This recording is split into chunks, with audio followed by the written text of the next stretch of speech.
प्रभु यीशु मसीह के नाम से सबको जय मसीह की। आज का वचन है नीति वचन उसका 12 अध्याय 2 वचन।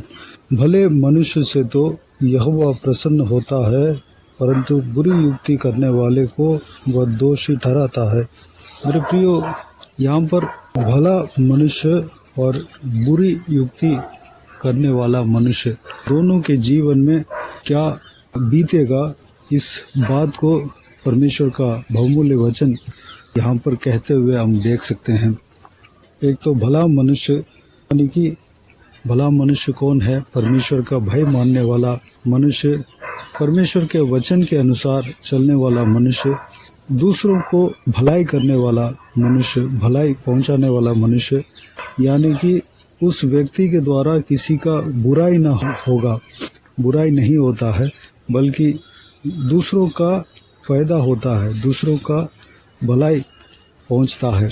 वह व्यक्ति किसी का हृदय को दुखाएगा नहीं, किसी व्यक्ति को हर्ट नहीं करेगा, किसी व्यक्ति को अत्याचार नहीं करेगा, जानबूझकर परेशान नहीं करेगा, किसी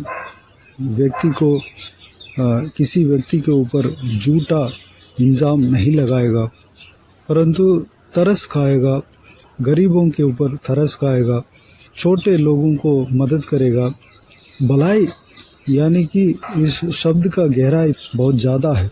उस भलाई को जब हम मनन करेंगे तो उस भलाई का विषय के बारे में जब हम देखेंगे तो वह बहुत गहरी चीज़ है। भलाई जो करता है वह भला मनुष्य है। उस व्यक्ति के द्वारा लोगों को खुशी मिलता है, तसल्ली मिलता है, कंफर्ट मिलता है और छुटकारा मिलता है, ज्ञान मिलता है, बहुत सारा इस तरह हम कह सकते हैं। जो मनुष्य भलाई करता है उस पर यहोवा प्रसन्न होता है। भलाई किस तरह करना है वह परमेश्वर का बाइबल में है, परमेश्वर का वचन में है, पवित्र बाइबल में लिखा हुआ है। किसी इंसान को उदाहरण अगर हम देखेंगे तो हमारे लिए सबसे अच्छा उदाहरण, सबसे सही उदाहरण प्रभु यीशु मसीह है। प्रभु यीशु मसीह के जीवन में उनका कार्य को जब हम देखते हैं तो वह भलाई करता फिरा। उनका जीवन को हम परमेश्वर के बाइबल, पवित्र बाइबल में जब हम पढ़ेंगे तो उनका जीवन में भलाई भरा हुआ हम देख सकते हैं। उन्होंने भलाई ही किया, दूसरों को भलाई ही किया। कभी प्रभु यीशु बुराई किसी को नहीं किया। वह दूसरों का हेल्प ही किया, मदद किया, दूसरों को भलाई पहुंचाया। प्रभु यीशु मसीह एक इंसान किस तरह भलाई करना चाहिए, किस तरह जीना चाहिए, एक उदाहरण देकर गया। उनके जीवन से हम देख सकते हैं दूसरों का मदद करना और दूसरों के लिए प्रार्थना करना, दूसरों को छुटकारा दिलाना, छुटकारा देना, दूसरों को माफ़ करना, दूसरों को आशीष पहुंचाना, दूसरों को आशीष देना, दूसरों के ऊपर तरस खाना, दूसरों को माफ़ करना, इस सारा विषय और बहुत सारे विषय जो कि भलाई के अंदर आता है, प्रभु यीशु मसीह के जीवन में हम देख सकते हैं। अगर उस तरह भलाई करने लगेंगे तो हम परमेश्वर का बाता हुआ काम हम करते हैं, परमेश्वर का प्रसन्नता के काम हम करते हैं। परमेश्वर हमसे प्रसन्न होगा, परमेश्वर हमारे काम से प्रसन्न होगा, परमेश्वर हमारे सोच विचार से प्रसन्न होगा। मेरे प्रियो, हमें परमेश्वर प्रसन्न करना चाहिए, परमेश्वर हमारे कामों में खुश होना चाहिए, हमारे कामों को पसंद करना चाहिए। उस तरह के काम हमें करना चाहिए। वो काम जो है भलाई का काम है। जब हम भलाई करते हैं तो हम भले मनुष्य कहलाते हैं। भले मनुष्य एक और चीज़ भी करता है जो कि हम पवित्र बाइबल में अय्यूब के विषय में भी हम देख सकते हैं और बहुत सारे धर्मी जनों के जीवन में हम देख सकते हैं।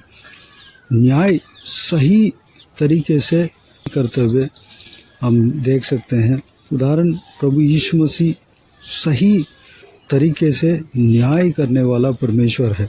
वह किसी के पक्ष में नहीं बात करता है, किसी का घूस लेकर न्याय को बिगाड़ता नहीं, बल्कि न्याय करने में भरपूर है।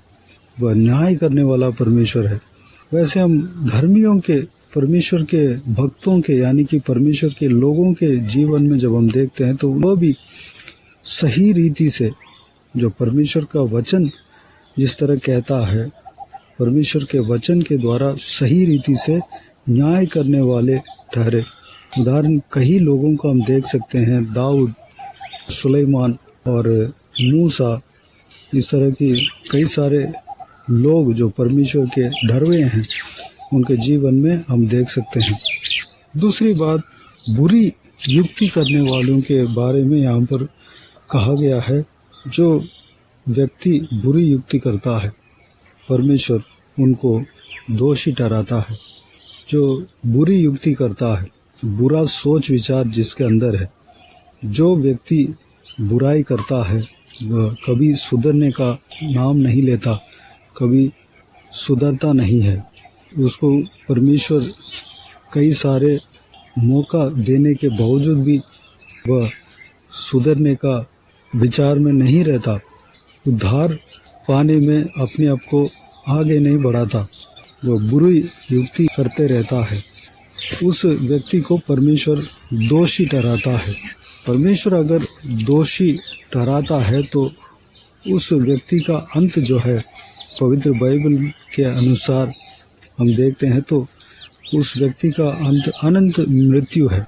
लेकिन परमेश्वर ये नहीं चाहता कि कोई भी मनुष्य नाश ना हो, सारे इंसान नाश से बचना है, यही परमेश्वर चाहता है। बुरी युक्ति से, बुरी चाल से लोग मन फिरना चाहिए, हर एक इंसान मन फिरना चाहिए, यही परमेश्वर चाहता है। बुरी सोच क्या है? दूसरों को बुराई करना, दूसरों का बुराई करने का सोच में रहना, विचार में रहना, दूसरों को नाजायज से परेशान करना, दूसरों के ऊपर दोष लगाना, इस तरह जो बुरे काम हैं उस कामों को करने वाला व्यक्ति और उस काम को करने के लिए पहले से सोचने वाला व्यक्ति, वह युक्तियाँ बनाने वाला व्यक्ति, उस व्यक्ति को परमेश्वर दोषी ठहराता है। मेरे प्रियो, हमें दोषी ठहराने वाले काम हमारे अंदर नहीं होना चाहिए, बल्कि भले काम करने वाला व्यक्ति हम बनना चाहिए। अगर हम बुराई करते रहें तो हमारा अंत जो है परमेश्वर के वचन के अनुसार, हमारा ज़िंदगी, हमारा इस जीवन के बाद अनंत मृत्यु हमारा होगा। अनंत मृत्यु में हम प्रवेश करेंगे। लेकिन हम भलाई का काम करेंगे, जब हम भले मनुष्य बनेंगे तो हम अनंत जीवन में प्रवेश करेंगे। हमारा कोई मृत्यु नहीं होगा। अनंत जीवन यानी कि हमेशा परमेश्वर के साथ, प्रभु यीशु मसीह के साथ जीते रहेंगे। भलाई करना प्रभु यीशु मसीह से ही सीखना है, जिस तरह हम पहले देखा है।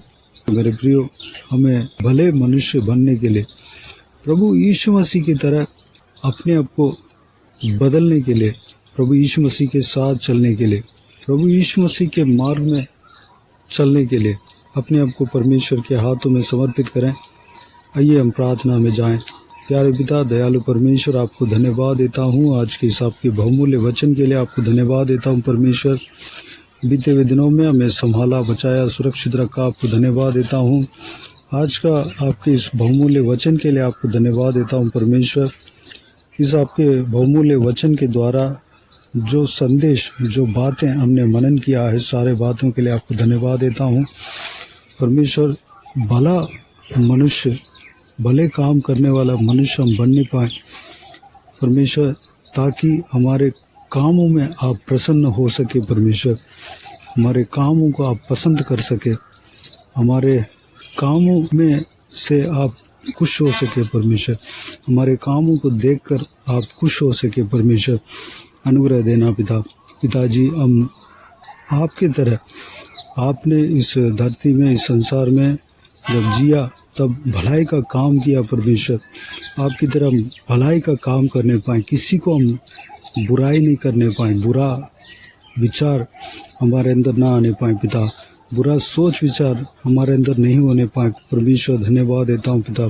बुरे विचार अगर हमारे अंदर हो तो परमेश्वर सारा बुरे विचार को हमारे अंदर से दूर करना पिता, हमें शुद्ध करना, पवित्र करना परमेश्वर, आपकी तरह हम चलने के लिए, आपकी तरह हम बनने के लिए, आपकी तरह हम दूसरों को मदद करने के लिए, दूसरों को माफ़ करने के लिए, दूसरों को भलाई पहुंचाने के लिए, दूसरों के लिए प्रार्थना करने के लिए, दूसरों को मदद करने के लिए परमेश्वर हमें बनाना पिता।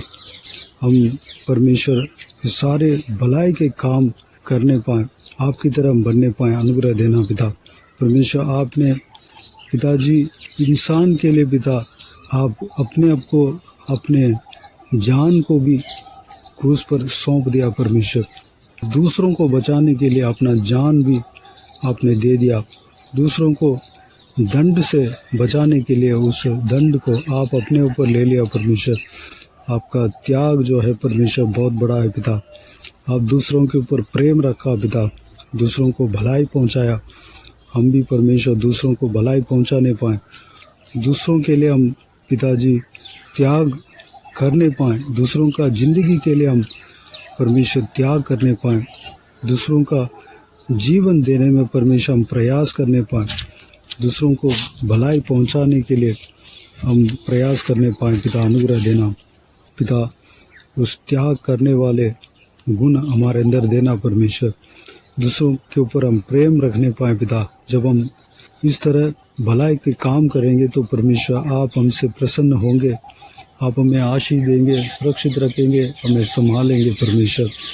धन्यवाद देता हूँ। हम आपके प्रसन्नता अगर हमारे ऊपर हो तो परमेश्वर हमें आप सुरक्षित रखेंगे, आप हमें संभालेंगे, हमारा हर ज़रूरतों को पूरा करेंगे, हमें आप चलाएंगे परमेश्वर, अनंत जीवन हमें मिलेगा, आपके साथ जीने का वह जीवन हमें मिलेगा परमेश्वर। धन्यवाद देता हूँ पिता। परमेश्वर सारा इस वीडियो को जो कोई भी जन सुन रहे हैं सभी का जीवन में इसी तरह कार्य करना। अगर किसी का अंदर बुरे विचार हो परमेश्वर सारा बुरे विचार को उनका जीवन से दूर करना पिता, उनका हृदय से दूर करना, सोच से दूर करना पिता। परमेश्वर हम सब आपके हाथों में अपने आप को समर्पित करते हैं, आपकी तरफ हम चलने के लिए अपने आप को आपके हाथों में समर्पित करते हैं परमेश्वर। अनुग्रह देना पिता, सारे जनों को परमेश्वर इस वचन के अनुसार चलाना, आशीष देना पिता। परमेश्वर अनंत जीवन में हम प्रवेश करने पाएँ, अनुग्रह देना। उसके लिए हम अपने आप को परमेश्वर पवित्र ज़िंदगी जीने के लिए सौंपने पाएँ पिता। अपने आप को आपके हाथों में पवित्र जीवन के लिए सौंपते हैं, हमें संभालना, सुरक्षित रखना, बाकी सारे बातों को आपके हाथों में सौंपते हैं। जो कोई भी जन इस वीडियो को सुन रहे हैं सभी का जीवन में कार्य करना पिता, आशीष देना, सुरक्षित रखना, किसी को भी कोई भी कमी घटी ना होने देना, भरपूर आशीष देना। कोई भी जन बीमार हो तो उनको आपके हाथों में सौंपते हैं, उन्हें छूना, चंगा करना, प्रभु यीशु मसीह के नाम से चंगा होने पाएँ, सारा बीमारी दूर होने पाए प्रभु यीशु मसीह के नाम से। अगर किसी को दुख हो, तकलीफ हो, सारा दुख तकलीफ को दूर करना, परेशानियों को दूर करना, आंसुओं को पोंछना परमेश्वर। हालेलुया, धन्यवाद। सभी को सुरक्षित रखना। कोई भी जन अगर बाहर जाते हैं आते हैं उन सभी के संग रहना, सुरक्षित रखना पिता। हालेलुया। हर एक के ऊपर आपके हाथ हमेशा बने रहने पाए। बुजुर्ग व्यक्तियों को आपके हाथों में सौंपते हैं, बच्चों को और महिलाओं को सबको आपके हाथों में सौंपते हैं पिता। सभी को सुरक्षित रखना, संभालना, आपके स्वर्गदूत को उनके संग रहने देना, सभी को सुरक्षित रखना, आपके लहू से छिपाना पिता। परिवार में शांति, आनंद से भरना पिता, खुशी से भरना परमेश्वर। अपने अपने जो जिम्मेदारी जो भी है परमेश्वर निभाने पाए, अनुग्रह देना। रिश्ते को निभाने पाए पिता, अनुग्रह देना। बाकी सारे बातों का आपके हाथों में सौंप दें। सारा आदर, महिमा, जलाल आपको मिलते रहे। सारा दुआ प्रार्थना को प्रभु यीशु मसीह के नाम से मांगते हैं, सुन और ग्रहण कर। आमीन आमीन। प्रभु यीशु मसीह के नाम से प्रभु यीशु मसीह का आशीष और अनुग्रह हम सभी के ऊपर बने रहे। आमीन आमीन। मेरे प्रियो, इस चैनल को सब्सक्राइब करें और शेयर करें। अगर किसी को भी प्रार्थना का विषय हो तो डिस्क्रिप्शन में दिए हुए नंबर पर कॉल करके प्रार्थना करा सकते हैं। हम आपके लिए प्रार्थना करेंगे। आप अपने व्यक्तिगत प्रार्थना में हमारे लिए प्रार्थना कीजिए, इस सेवकाई के लिए, इस सेवकाई का उन्नति के लिए, इस सेवकाई में जुड़े हुए हर एक जन के लिए, हर एक आत्मिक उन्नति के लिए, तरक्की के लिए, आत्मिक आशीष के लिए, संसारिक आशीष के लिए, पारिवारिक आशीष के लिए प्रार्थना करें। प्रभु यीशु आप सबको आशीष दे। इस सेवकाई के द्वारा परमेश्वर आपके जीवन में कार्य किया हो वो भी हमें बता सकते हैं, ताकि हम सब मिलकर परमेश्वर को धन्यवाद दे सके, महिमा कर सके। प्रभु यीशु आप सबको आशीष दे। आमीन आमीन।